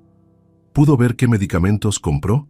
Alcancé a observar que tenía en la mano cajas de Nolotil y algo que parecía ser un jarabe para la tos con codeína. También vi que cargaba una bolsa de la farmacia central, la que está especializada en medicamentos más complejos. ¿Le dijo algo? Me preguntó cómo me encontraba después de la muerte de doña Isabel, pero de manera muy extraña, como si estuviera evaluándome. Después me preguntó si usted había mencionado planes de viaje o cambios en su rutina diaria. Las compras de medicamentos de Adrián confirmaban que estaba preparando activamente su próximo ataque. El inspector Morales, cuando le informé sobre la llamada de Rosa, intensificó inmediatamente las medidas de seguridad. «Vamos a adelantar la operación», me dijo por teléfono. «Su hijo está acelerando sus planes. probablemente porque ha notado cambios en sus recursos financieros. Efectivamente, esa misma tarde había recibido una llamada furiosa de Adrián cuando descubrió que su tarjeta de crédito había sido cancelada. «Papá, ¿qué está pasando con mi tarjeta? Fui a pagar gasolina y me la rechazaron». «Ah, sí, hijo. El banco me recomendó cancelar todas las tarjetas adicionales temporalmente mientras reorganizo las cuentas después de la muerte de tu madre. Es un protocolo estándar. ¿Cuándo se va a resolver?» «En unas semanas, cuando termine de actualizar toda la documentación legal».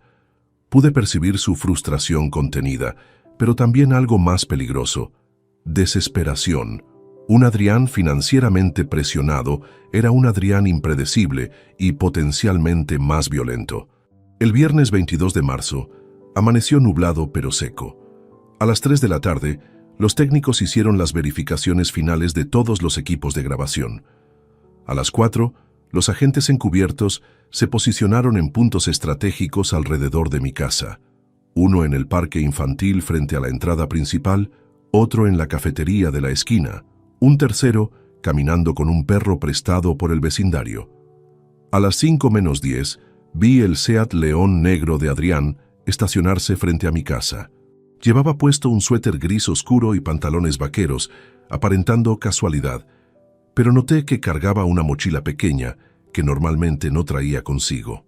«Hola, papá», me saludó con un abrazo que ahora me resultaba repugnante, sabiendo que provenía de las mismas manos que habían asesinado a su madre. «Adelante, hijo, siéntate en el sofá. ¿Quieres café?» «Sí, por favor». «¿Cómo te has sentido estos días?» Mientras preparaba el café en la cocina, consciente de que cada movimiento estaba siendo grabado, noté que Adrián exploraba discretamente la sala con la mirada, como si evaluara algo específico. «He estado reflexionando mucho sobre el futuro. Comencé cuando regresé con las tazas. Ya no soy joven, y la muerte de tu madre me ha hecho pensar en mi propia mortalidad». Sus ojos se iluminaron con interés, apenas disimulado. «Es natural, papá. Perder a mamá ha sido duro para ambos. Adrián, necesito preguntarte algo directamente. Si algo me pasara mañana, ¿estarías preparado para manejar todos los asuntos familiares? La casa, las inversiones, los seguros». Se inclinó hacia adelante, su lenguaje corporal revelando total atención. «Por supuesto, papá. Puedes confiar completamente en mí. Es que hay tantos detalles complicados. Cuentas bancarias en diferentes instituciones, inversiones en fondos mutuos, la póliza de seguro de vida por 200.000 euros. Mentí deliberadamente sobre la cantidad del seguro para provocar su reacción». Sus ojos se agrandaron ligeramente.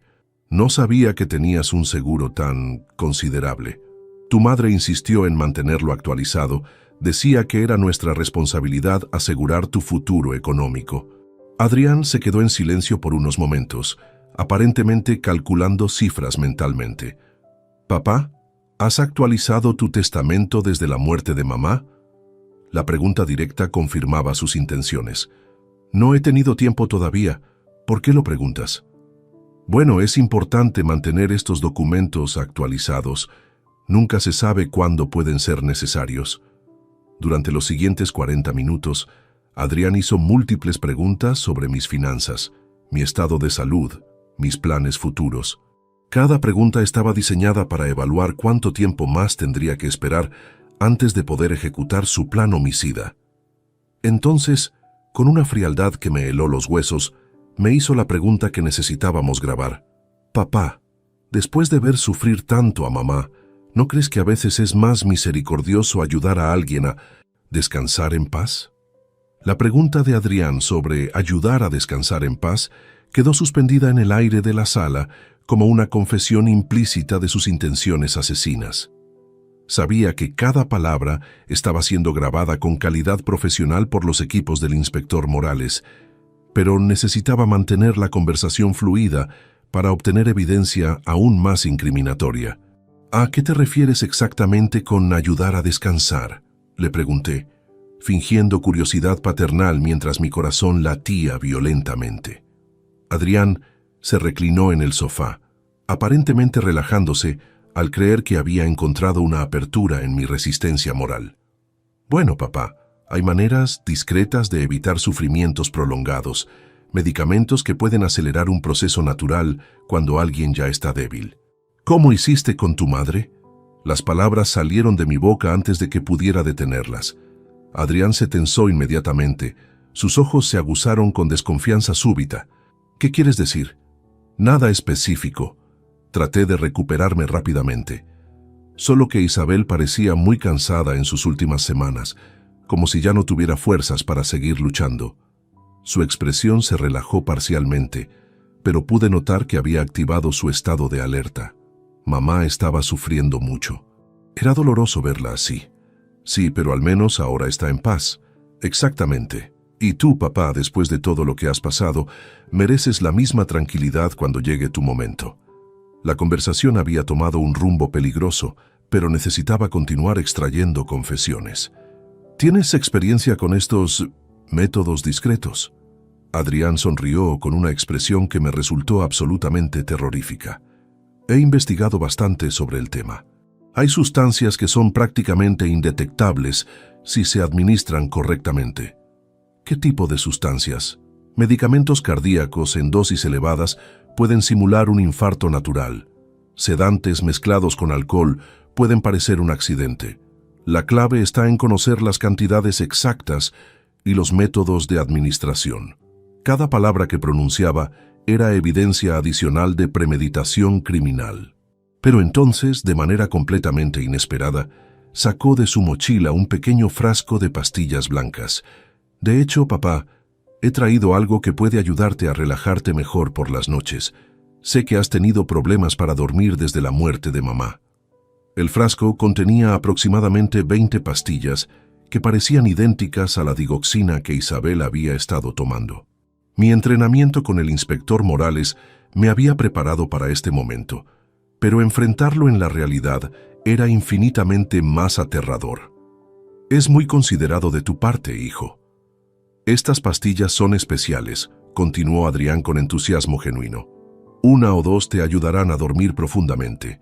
3 o 4 te garantizarán el descanso más peaceful que puedas imaginar.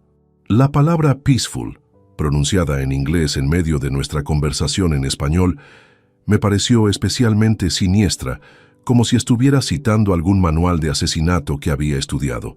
¿Dónde conseguiste estas pastillas? Tengo mis contactos. El farmacéutico de la calle Regina me debe algunos favores desde mis épocas más difíciles. Estaba refiriéndose claramente al período cuando consumía drogas regularmente y tenía conexiones con traficantes y proveedores ilegales de medicamentos.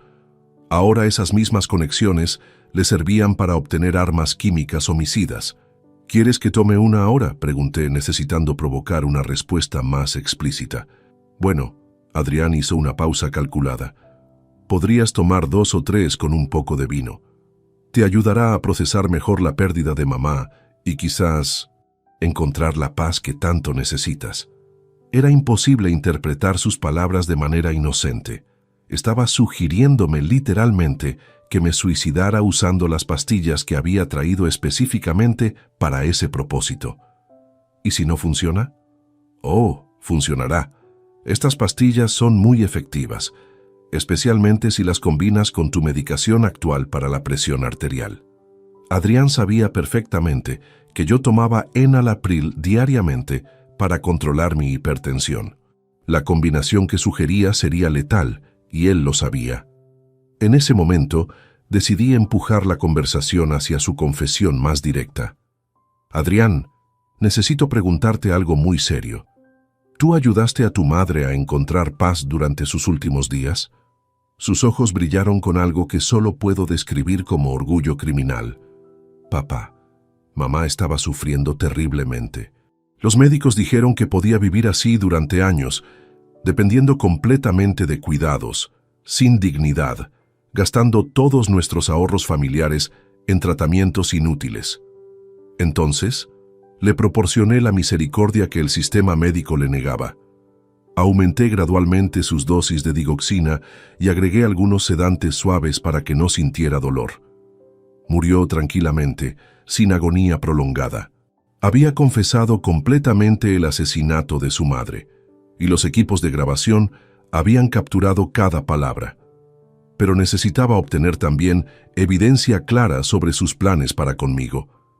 ¿Y crees que yo podría beneficiarme del mismo acto de misericordia? Papá, tú tienes 67 años, has vivido una vida completa, has perdido a tu compañera de toda la vida, y físicamente ya no eres el hombre fuerte que solías ser. ¿Realmente quieres pasar los próximos años deteriorándote lentamente, dependiendo de cuidadores extraños, gastando toda tu herencia en hospitales y medicamentos? ¿Qué propones? Adrián se inclinó hacia adelante, bajando la voz como si estuviera compartiendo un secreto íntimo. Propongo que tomes estas pastillas esta noche, con una copa de tu whisky favorito. Te dormirás pacíficamente y simplemente no despertarás. Será natural, sin dolor, sin sufrimiento prolongado.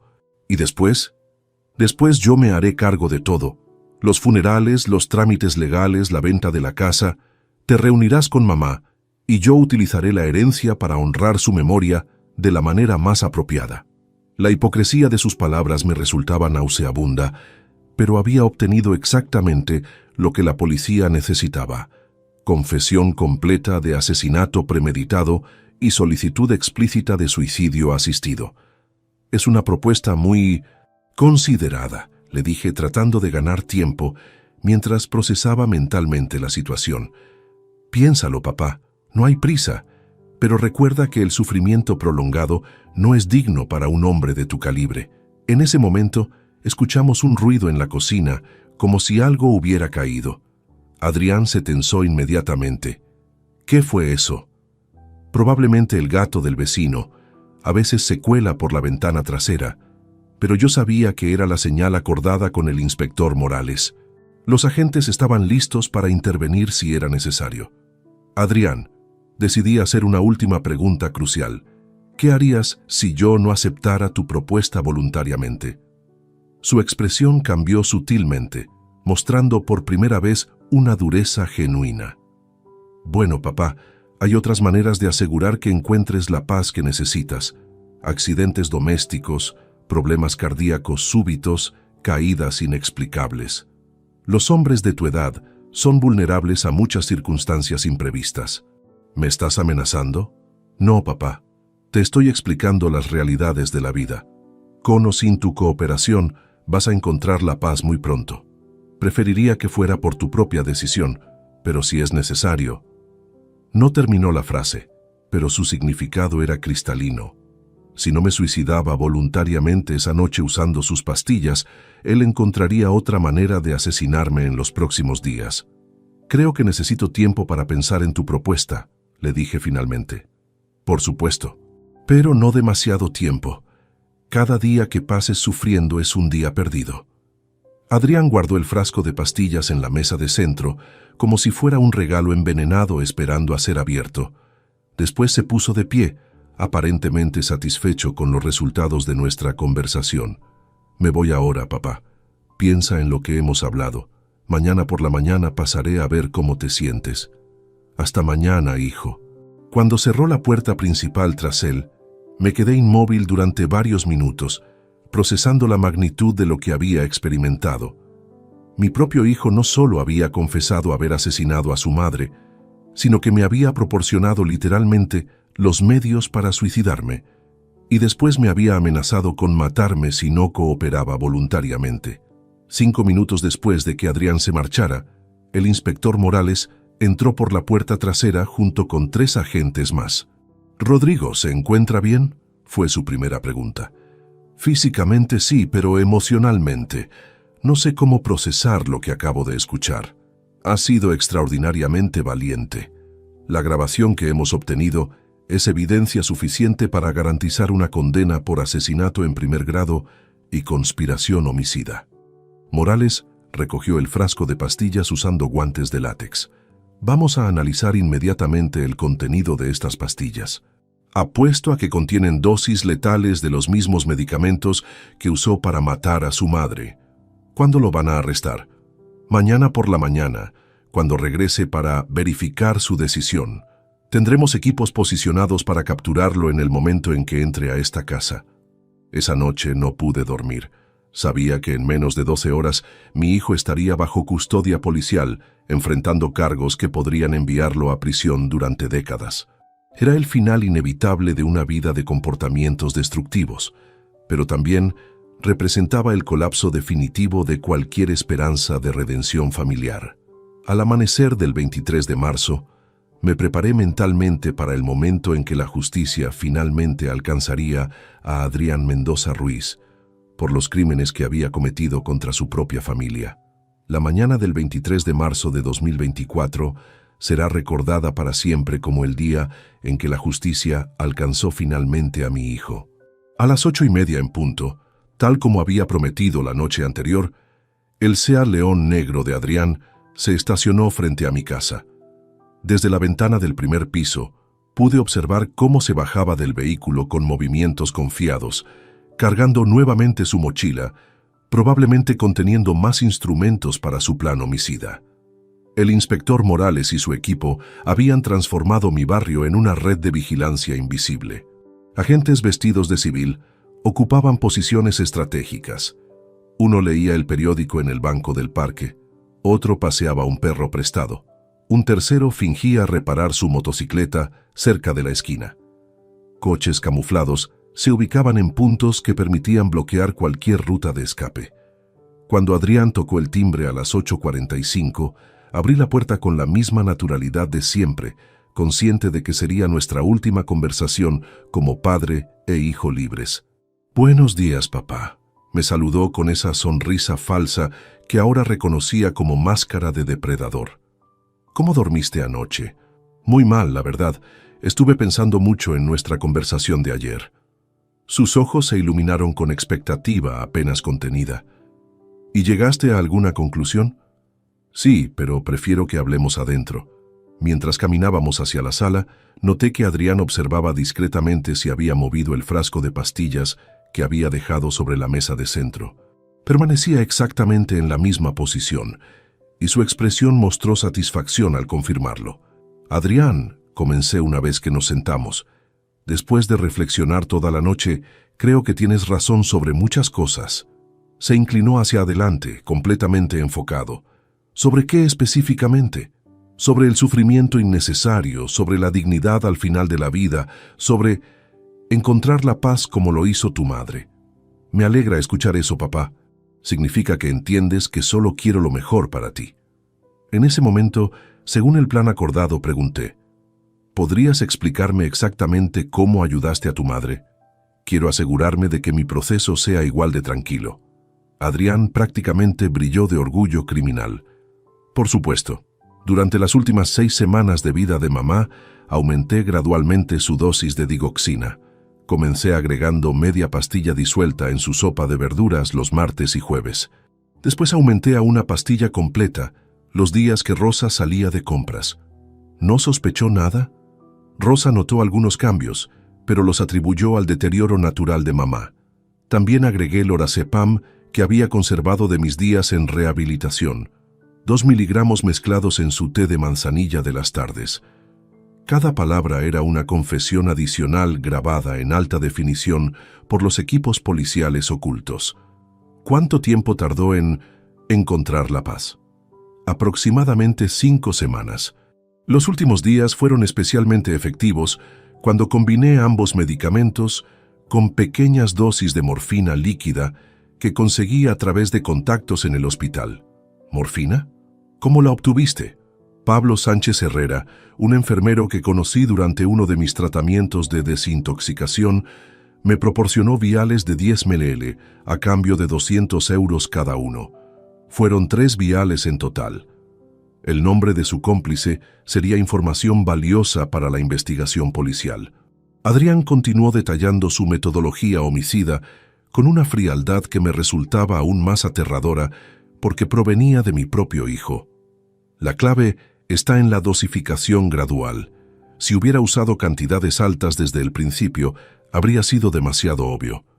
Pero aumentando lentamente las dosis durante semanas, el cuerpo se adapta parcialmente y los síntomas parecen progresión natural de la enfermedad. ¿Y para mí qué recomiendas? Para ti será más simple porque no tienes enfermera vigilante. Las pastillas que traje ayer contienen 0.5 miligramos de digoxina cada una. Si tomas 6 pastillas con un vaso de whisky esta noche, estarás dormido en 2 horas y no despertarás nunca. 6 pastillas es la dosis perfecta para tu peso corporal y edad. Será completamente indoloro, te lo prometo. Entonces hice la pregunta que el inspector Morales había considerado crucial. ¿Qué pasa si cambio de opinión y no quiero tomar las pastillas voluntariamente? La máscara amable de Adrián se desvaneció completamente, revelando la crueldad genuina que había estado ocultando durante décadas. Papá, ya hemos llegado demasiado lejos para echarnos atrás. Si no tomas las pastillas voluntariamente esta noche, mañana tendré que encontrar otra solución. ¿Qué tipo de solución? Podría mezclar las pastillas trituradas en tu café matutino, o sabotear los frenos de tu coche para que tengas un accidente en la carretera de Carmona. O simplemente venir una noche mientras duermes y administrarte una inyección de insulina que simulará un coma diabético fatal. ¿Tienes insulina? Pablo también me consiguió jeringas precargadas de insulina rápida. 50 unidades directamente en el cuello producen shock hipoglucémico inmediato. Para un hombre de tu edad sería fatal en menos de 20 minutos. La planificación meticulosa de mi asesinato me horrorizaba, pero también confirmaba que habíamos tomado la decisión correcta al involucrar a las autoridades. Adrián, hay algo que necesito entender. ¿Por qué estás tan dispuesto a matarme? Soy tu padre. Su respuesta reveló la profundidad de su sociopatía. Papá, tú y mamá han sido obstáculos para mi verdadero potencial durante toda mi vida. Siempre criticándome, enviándome a terapias, limitando mi acceso al dinero que legítimamente me pertenece como hijo único. Te hemos apoyado económicamente durante décadas. ¡Migajas!, gritó súbitamente, mostrando la ira que había estado conteniendo. 1.500 euros mensuales, cuando esta casa vale 400.000, cuando tienes casi 1 millón en ahorros, cuando podrías haberme dado la independencia económica que merezco. ¿Y ahora? Ahora, con ustedes muertos, tendré acceso completo a todo. Natalia y yo nos mudaremos a Costa Rica, donde viviremos como merecemos. Compraremos una finca en Manuel Antonio, un yate, viajaremos por el mundo sin preocuparnos nunca más por dinero. ¿Ya tienen planes específicos? Hemos investigado exhaustivamente. Con 1.200.000 euros podemos vivir lujosamente en Costa Rica durante 20 años. Después, si es necesario, regresaremos a España y nos instalaremos en Marbella o Ibiza. La conversación fue interrumpida por el sonido de mi teléfono móvil. Era la señal acordada con Morales. Disculpa un momento, Adrián. Debo contestar esta llamada. Por supuesto, papá, tómate tu tiempo. Caminé hacia la cocina fingiendo hablar por teléfono, pero en realidad activando el micrófono que confirmaría a los agentes exteriores que estaba listo para la intervención. Cuando regresé a la sala, Adrián había sacado de su mochila una jeringa precargada y un pequeño frasco de líquido transparente. ¿Qué es eso?, pregunté, aunque temía conocer la respuesta. Insulina de acción rápida. Por si decides que necesitas ayuda adicional para tomar la decisión correcta. En ese momento exacto, la puerta principal se abrió violentamente. El inspector Morales entró seguido de 4 agentes armados, todos gritando simultáneamente. «¡Policía Nacional! ¡Manos arriba!». La expresión de Adrián cambió instantáneamente del control calculado al pánico absoluto. Trató de esconder la jeringa detrás de su espalda, pero ya era demasiado tarde. Adrián Mendoza Ruiz queda detenido por homicidio premeditado y conspiración para cometer asesinato, gritó Morales mientras 2 agentes lo inmovilizaban contra el suelo. «¡Viejo traidor!», me gritó Adrián mientras le colocaban las esposas. «Todo era tuyo, todo debería haber sido mío». Sus gritos continuaron mientras lo arrastraban hacia el coche patrulla. «Me has arruinado la vida. 35 años soportando tu control. Todo esto es culpa tuya».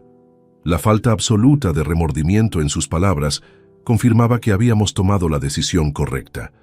Incluso enfrentando arrestos por asesinato, Adrián me culpaba a mí por sus propias decisiones criminales. El juicio comenzó 6 meses después, en septiembre de 2024. El fiscal Dr. Antonio Herrera Valdés presentó un caso meticuloso que incluía las grabaciones completas, análisis forenses detallados, testimonios médicos sobre envenenamiento y evidencia física de todos los medicamentos que Adrián había usado para asesinar a Isabel. Rosa testificó durante 3 horas, describiendo cada irregularidad que había observado. Su libreta de enfermería proporcionó evidencia cronológica irrefutable del envenenamiento sistemático. Pablo Sánchez Herrera, el enfermero cómplice, fue arrestado 2 días después que Adrián. Durante su interrogatorio, confesó haber proporcionado morfina líquida e insulina a cambio de dinero, pensando que serían usadas para consumo personal recreativo. El momento más difícil del juicio llegó cuando tuve que testificar directamente contra mi hijo.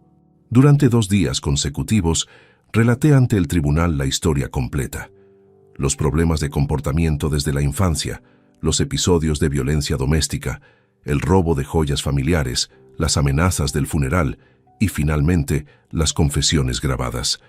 Adrián me miraba desde la mesa de los acusados con odio puro, sin mostrar jamás arrepentimiento o reconocimiento del daño que había causado. El veredicto llegó después de solo 3 horas de deliberación del jurado. Culpable de homicidio en primer grado. Culpable de conspiración para cometer homicidio. Culpable de posesión ilegal de sustancias controladas. La sentencia fue pronunciada una semana después. 25 años de prisión sin posibilidad de libertad condicional hasta cumplir al menos 15 años. Natalia Vega Santos recibió 8 años como cómplice por conocimiento y apoyo a los planes criminales. Cuando el juez leyó la sentencia, Adrián no mostró emoción alguna. Simplemente me miró una última vez con esa expresión de odio que había reemplazado definitivamente cualquier vestigio del niño que una vez creí amar incondicionalmente. Al salir del tribunal, el inspector Morales me acompañó hasta mi coche. «Rodrigo, sé que esto ha sido extremadamente difícil para usted. Testificar contra su propio hijo requiere un coraje extraordinario. Era lo que Isabel habría querido», le respondí. Ella siempre creyó en la justicia. Mi hijo había elegido el camino del mal, pero yo había elegido el camino de la justicia. Isabel podía descansar en paz, sabiendo que su asesino enfrentaría las consecuencias completas de sus acciones monstruosas. Han transcurrido 2 años desde que el martillo del juez selló definitivamente el destino de Adrián Mendoza Ruiz. 2 años en los cuales he tenido que reconstruir no solamente mi vida cotidiana, sino también mi comprensión fundamental sobre la paternidad, la familia y el perdón. Escribo estas líneas finales desde el estudio de mi nueva casa en el barrio de Triana, un apartamento más pequeño pero lleno de luz que compré después de vender la propiedad de Los Remedios, donde ocurrieron tantos episodios dolorosos. La decisión de mudarme no fue fácil. Aquella casa contenía 42 años de recuerdos compartidos con Isabel. Nuestras primeras discusiones sobre decoración en 1982, las navidades familiares cuando Adrián aún era un niño inocente, las tardes de domingo leyendo periódicos en el jardín trasero que Isabel cuidaba con tanto esmero, pero también albergaba los últimos 6 meses de agonía de mi esposa y la revelación de la monstruosidad de nuestro hijo. El producto de la venta, 385,000 euros según la tasación final de febrero de 2025, se destinó íntegramente a las organizaciones benéficas especificadas en mi testamento revisado.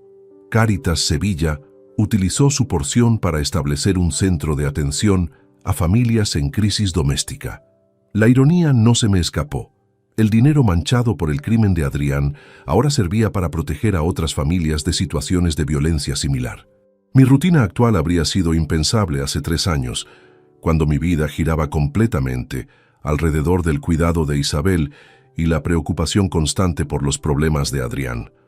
Ahora me levanto cada mañana a las 7, desayuno tranquilamente mientras leo las noticias y dedico las primeras horas del día a correspondencia relacionada con la Fundación Isabel Ruiz Mendoza, la organización que establecí para administrar las becas universitarias en memoria de mi esposa. Hasta la fecha, hemos otorgado 23 becas completas a estudiantes de pedagogía provenientes de familias trabajadoras. Cada semestre recibo cartas de estos jóvenes contándome sobre sus progresos académicos, sus sueños de convertirse en maestros, sus planes para transformar la educación andaluza. Leer estas cartas me conecta con el legado verdadero de Isabel, mucho más significativo que cualquier herencia material que Adrián hubiera podido dilapidar. Los martes y jueves por la tarde trabajo como voluntario en el Hogar de Ancianos Sagrado Corazón, en la calle Resolana. Inicialmente, comencé esta actividad como terapia personal, buscando propósito después de la tragedia familiar, pero se ha convertido en una de mis fuentes más grandes de satisfacción. Paso tiempo con residentes que, como yo, han perdido a sus compañeros de vida, pero que a diferencia mía, enfrentan esos últimos años sin el apoyo económico necesario para vivir con dignidad.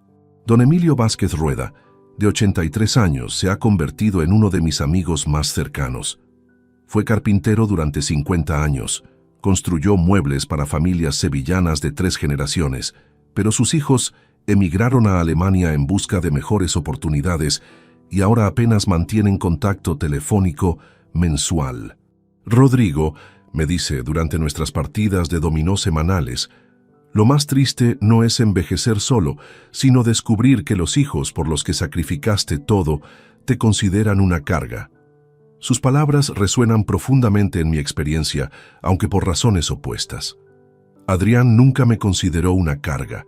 Me consideró un obstáculo para acceder a recursos que creía merecer por derecho de nacimiento. La diferencia es crucial. Don Emilio fue abandonado por hijos ingratos. Yo fui victimizado por un hijo criminal. Durante estos 2 años, he recibido exactamente 3 cartas de Adrián desde la prisión de Sevilla I, donde cumple su condena.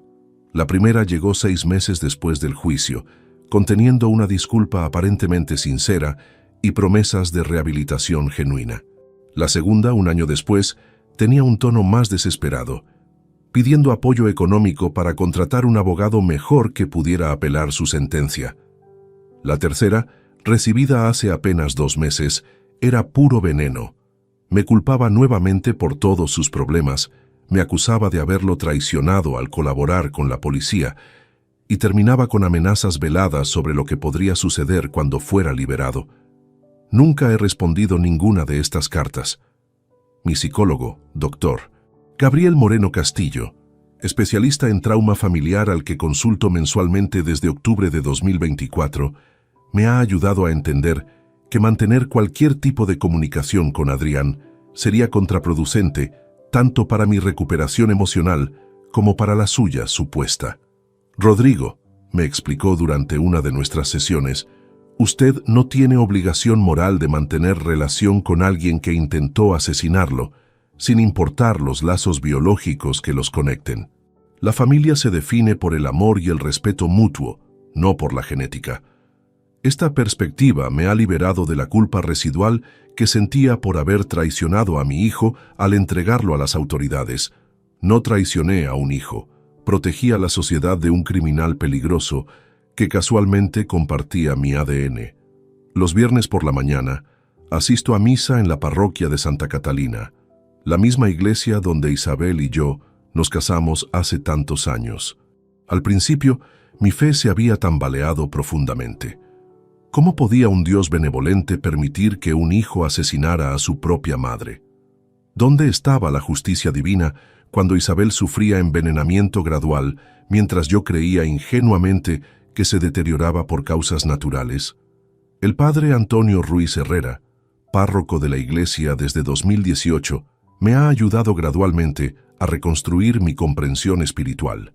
Don Rodrigo, me dijo durante una conversación que marcó un punto de inflexión en mi recuperación, Dios no previene el mal que los seres humanos eligen cometer, pero sí proporciona fortaleza para que las víctimas encuentren justicia y paz. Los domingos, almuerzo con Rosa Martín López y su familia. La enfermera que cuidó a Isabel durante sus últimos meses se ha convertido en una amiga invaluable, alguien que compartió esos momentos finales y comprende tanto mi dolor como mi gratitud por haber logrado que su asesino enfrente las consecuencias. «Don Rodrigo», me dijo Rosa durante nuestro último almuerzo familiar, «doña Isabel estaría muy orgullosa de todo lo que usted ha logrado estos 2 años. Usted honró su memoria buscando justicia, pero también la honra todos los días, ayudando a estudiantes y ancianos. He comenzado también a viajar, algo que Isabel y yo siempre posponemos por responsabilidades familiares y preocupaciones económicas. En noviembre de 2024, hice el crucero por el Mediterráneo que habíamos planeado para nuestro aniversario número 45. Visité Oporto, Portugal, destino que Isabel mencionó durante nuestra última cena familiar antes de su derrame cerebral. Estos viajes no son escapismo del dolor, sino celebraciones de la libertad que he recuperado después de décadas dedicadas a cuidar a una esposa enferma y preocuparme por un hijo problemático. Por primera vez en mi vida adulta, mis decisiones diarias se basan únicamente en mis propios deseos y valores. El próximo mes cumpliré 70 años. Es una edad que Isabel nunca alcanzó, robada por las manos asesinas de nuestro propio hijo. Pero también es una edad que yo no esperaba alcanzar con salud mental y física relativamente buena, considerando los planes homicidas que Adrián tenía para mí. Mis finanzas están completamente reorganizadas y protegidas. El Nuevo Testamento permanece vigente. Las organizaciones benéficas recibirán la mayor parte de mi patrimonio restante. Adrián conserva su asignación simbólica de 12,00 euros y he agregado provisiones específicas para Rosa y algunos amigos cercanos que se han convertido en mi familia elegida. He perdonado a Adrián en el sentido de que ya no permito que el odio hacia él controle mi estado emocional diario. Pero perdón no significa reconciliación ni restauración de confianza. Él tomó decisiones que destruyeron irrevocablemente nuestra relación familiar y las consecuencias de esas decisiones son permanentes. Esta historia que he narrado no es únicamente mi testimonio personal, sino una advertencia para otras familias que pueden estar enfrentando situaciones similares. Los problemas de comportamiento en la infancia, la violencia doméstica, el abuso de sustancias y especialmente la falta consistente de remordimiento genuino son señales de alarma que no deben ignorarse por lealtad familiar mal entendida.